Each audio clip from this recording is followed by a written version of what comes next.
지난 4월 19일 윤석열 대통령은 로이터 통신과의 인터뷰에서 의미심장한 발언을 남겼습니다.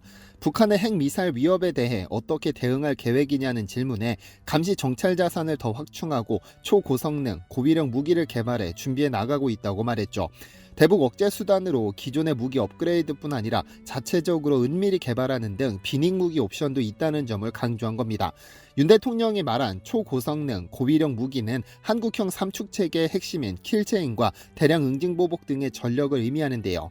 전쟁이 발발하면 북한의 핵미사일 기지와 전쟁 지휘부를 일시에 초토화시킬 수 있는 초강력 최첨단 무기를 조속히 전략화하겠다는 것인데, 이 발언으로 입에 담지도 않은 현무5가 초미의 관심사로 떠올랐습니다. 최대 9톤의 탄두 중량으로 한 방 떨어지는 순간 지구에 거대한 구멍을 만들어버리는 무서운 무기 현무5를 알아봐야겠습니다. 안녕하세요, 디스멘터리입니다. 우리나라는 작년 6월 독자 개발한 발사체 누리호를 우주로 쏘아 올리는 데 성공하면서 무게 1톤 이상의 실용위성을 발사한 세계에서 7번째 국가가 됐습니다만, 분명 이를 안이 꼽게 생각하는 국가들도 있을 겁니다. 왜냐하면 우주 개발은 전 세계 모든 국가의 꿈이지만 우주로 로켓을 쏘아 올린 기술력은 조금만 수정한다면 이는 무서운 무기로 돌변하기 때문입니다. 그래서 로켓 개발에 열정적으로 매달렸던 한국과 미국 사이에 한미 미사일 지침이 있었던 겁니다. 아주 잠시만 한국의 미사일 역사를 훑어보겠습니다. 한국의 미사일 개발의 족쇄처럼 작용했던 이 지침은 한국이 최초로 개발한 백곰 미사일에서 시작됐습니다. 1978년 9월 26일 국방과학연구소가 국산 미사일 1호 백곰 미사일 시험 발사에 성공하자 한국 주변국에서는 난리가 났었습니다. 일본 언론은 남한이 개발한 미사일은 분명 핵개발과 연관되어 있을 것이라는 추측성 보도를 냈고, 소련 국방성은 남한의 핵개발을 경고한다는 성명까지 발표했죠. 당시 미국은 한국 정부가 핵무기를 개발해 자신들의 통제를 벗어나는 것을 두려워했기 때문에 즉각 압박을 시작했죠. 백곰 공개 발사가 이뤄진 며칠 뒤 주한미군 사령관 존 위컴이 ADD를 찾아와 항의한 것을 시작으로 카터 행정부가 파견한 7명의 사찰단도 ADD를 찾아 사찰했는데, 어느 나라에서 이런 기술을 들여왔느냐며 은근히 놀라는 모습을 보이기도 했습니다. 그리고 다시 얼마 뒤 위컴은 당시 국방장관이던 노재현에게 미사일 개발을 중단하라는 공식 서한을 발송했는데, 이에 대해 노 장관이 우리는 미사일 개발 범위를 미국이 용인할 수 있는 수준인 탄두 중량 500kg 이내, 사거리 180km 이내로 제한하겠다고 회신했죠. 물론 그렇게 알고 있어라라는 일방적 통보의 형식을 취하기는 했지만, 실질적으로는 미국이 원하는 바를 준수하겠다는 약속이기 때문에 결국 효력을 가진 문서가 되었죠. 그러나 12.6 사태로 국내 정세가 혼란해지면서 백곰 미사일 개발이 더 발전하지 못하고 멈췄는데, 전두환이 역할이 컸습니다.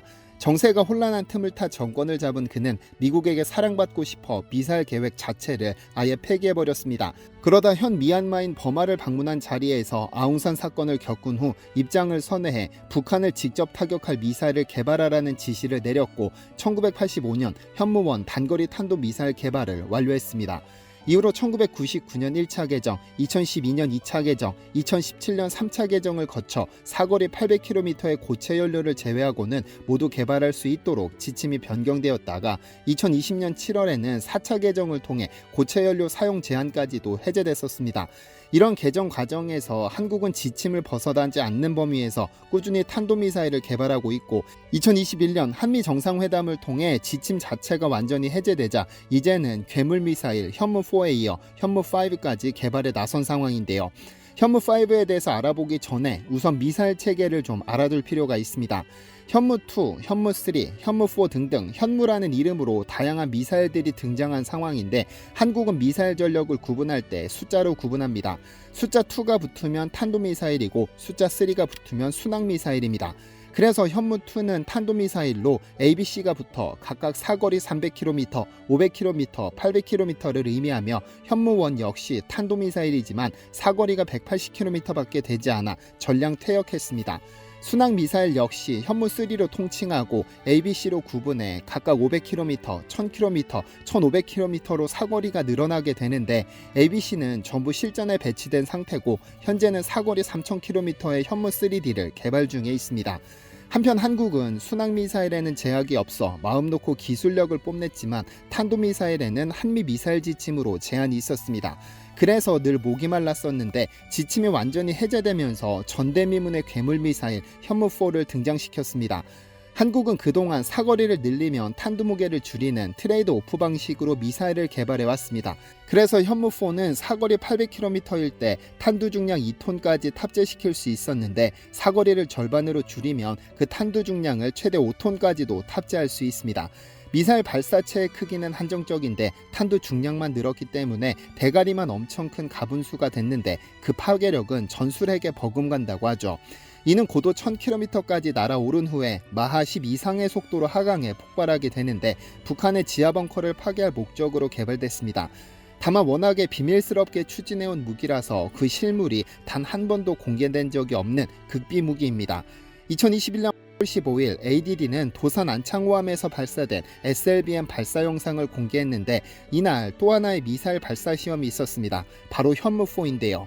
발사 시험에 성공한 후 대통령도 세계 최고 수준의 탄두 중량을 갖춘 탄도미사일 개발에 성공했다고만 언급했을 뿐 현무4라고 호명하지 못했습니다. 또한 일반에 공개된 발사 영상도 실제 기밀 유지를 위해 현무2 탄두 강화형 미사일 영상으로 대체했죠. 그러니까 탄두 중량이 최대 5톤에 달하는 현무4는 지금까지 발사 시험장에 있었던 참관인들 외에는 단 한 명도 본 적이 없는 겁니다. 알려진 바에 따르면 현무4는 가분수 형태로 핵탄두를 달 수 없는 대신 운동에너지의 극대화를 선택했습니다.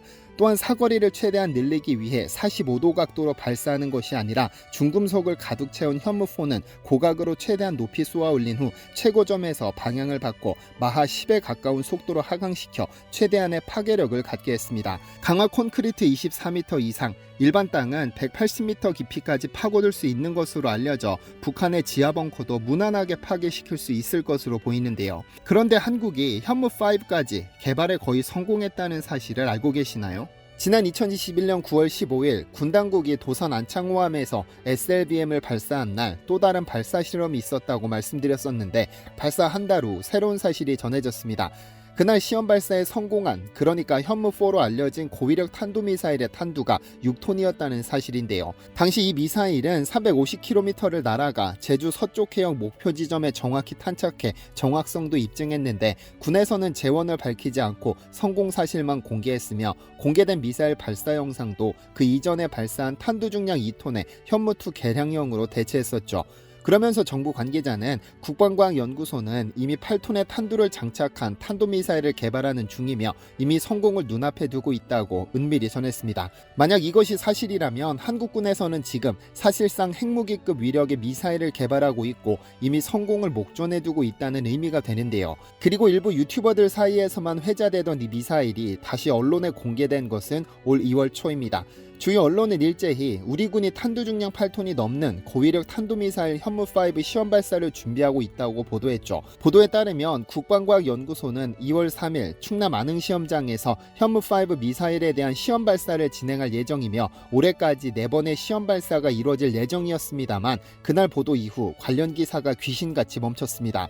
한 전문가는 이러한 보도는 2월 8일 북한의 열병식에 대응해 우리도 그 정도 능력을 갖추고 있다는 과시용이었을 뿐 발사한다 하더라도 데이터 수집에 그칠 것이며 발사 영상이나 이런 것들을 공개하지 않는 것으로 봤습니다.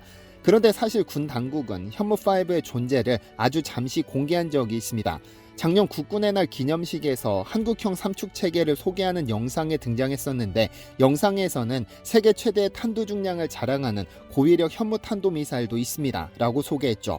다만 해당 영상에 등장한 미사일이 실제 현무5인지 여부는 확실하지 않습니다. 이 역시 기밀을 요하는 무기이기 때문에 실물이 저러한 모습인지는 확인할 방법이 없으니까요.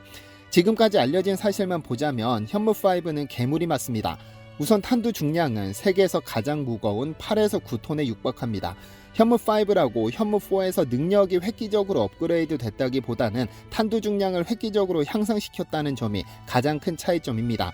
또 한 가지 차이점은 지금껏 지상에서 발사되는 현무 미사일들은 발사대에서 직접 엔진을 점화해 발사하는 핫런치 방식이었다면 현무5는 미사일이 이동식 발사대에서 공중으로 30m가량 튀어오른 후 엔진이 점화되는 콜드런치 방식을 채택했습니다.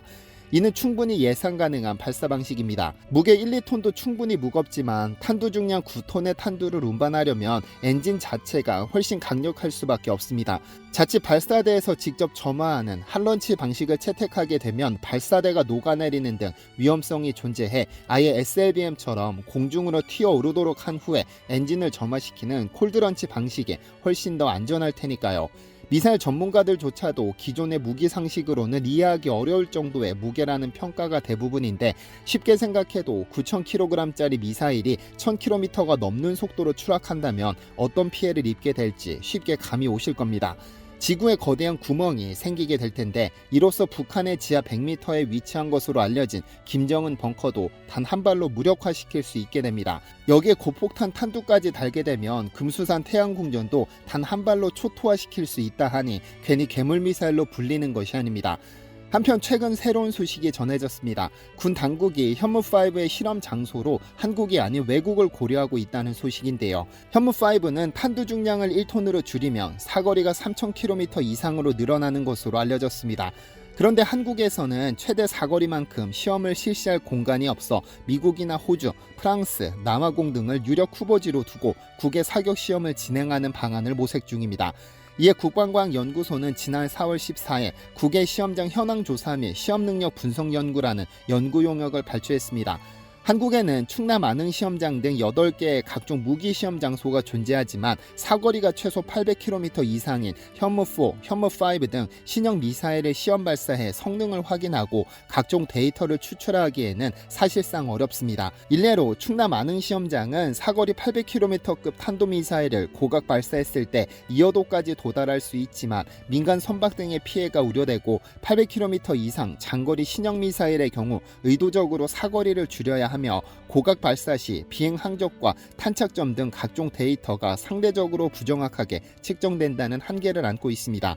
또한 민원 발생도 간과할 수 없는 문제입니다. 이에 민원이 발생할 우려가 낮고 공간적인 제한도 거의 없는 국외 시험장을 고려하는 것이죠. 현재 후보지로는 미국 뉴멕시코주 소재 화이트샌드 미사일 사격장을 비롯 호주 우메라 사격장, 남아공 오버베르그 사격장, 프랑스 낭트 사격장 등이 거론되고 있습니다. 이 가운데 미국 화이트샌드 사격장은 현무2 미사일 개발 당시 사격장으로 활용한 적이 있어 유력한 후보지로 손꼽히고 있습니다. 국방과학연구소는 연구 용역을 바탕으로 올 11월 말까지 국외 사격장 운영 여부 및 최종 후보지를 선택할 예정인데요. 우리 눈에 보이지는 않지만 괴물 미사일 중 괴물 미사일로 꼽히는 현무5는 차근차근 스텝을 밟아 개발되고 있는 것으로 보입니다. 국외 시험장을 알아본다는 것은 아마 개발이 완료되어 실제 사격 시험을 앞두고 있다는 의미일 겁니다. 올해 말이면 우리도 현무5 발사 영상을 보게 될 수 있기를 기대해봅니다. 시청해주셔서 감사합니다. 디시멘터리에서는 여러분의 제보를 기다립니다. 제 채널에서 다뤘으면 좋겠는 뉴스 또는 널리 알려졌으면 하는 영상은 디시멘터리 네이버.com으로 보내주시면 소중히 제작하겠습니다. 시청해주셔서 감사합니다.